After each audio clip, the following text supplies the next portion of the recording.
20 లక్షల రూపాయల సొత్తును దుండగులు దోపిడీ చేశారని చెప్పాడు. మిస్టరీగా మారిన కేసులో ఎట్టకేలకు పోలీసులు ముఠాను పట్టుకున్నారు. సూత్రధారి ఎవరో తెలిసిన పోలీసులు మాత్రం కంగు తిన్నారు. పేరు కుమార్, వృత్తి లారీ డ్రైవర్.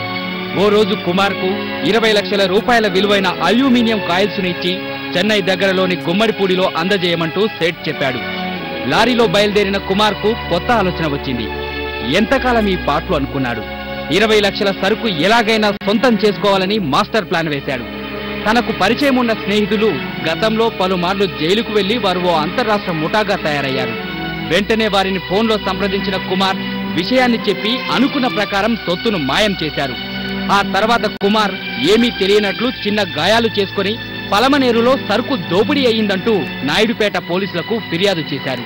అయితే తమ పరిధిలోకి రానందున కేసు నమోదు చేసి వెంటనే పలమనేరు పోలీసులకు అప్పగించారు. మిస్టరీగా మారిన కేసును పోలీసులు సవాలుగా తీసుకుని విచారించగా అసలు సూత్రధారి కుమార్ అని తేలింది. కుమార్ లారీ క్లీనర్ తో సహా దోపిడీ ముఠాను అదుపులోకి సొత్తును స్వాధీనం చేసుకున్నారు. మెడ్రాస్ లో గల తన అనుచరులకు మరియు ముందే పథకం వేసుకున్న విధంగా అక్కడ స్క్రాప్ డీలర్ వాళ్ళు కోయిల్ పిల్లెతో వారితో చర్చించుకొని లారీ తీసుకునేసి పలమనేరు వచ్చినారు. కొత్త వారిని ఉద్యోగంలో పెట్టుకునే ముందు, విలువైన సొత్తును అప్పగించే ముందు యజమానులు 1కి 2 సార్లు ఆలోచించి జాగ్రత్తలు తీసుకోవాలి. లేదంటే ఇలాంటి పరిస్థితి ఎదురవుతుంది.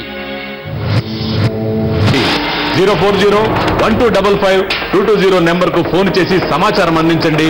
మీ వివరాలు గోప్యంగా ఉంచుతాం.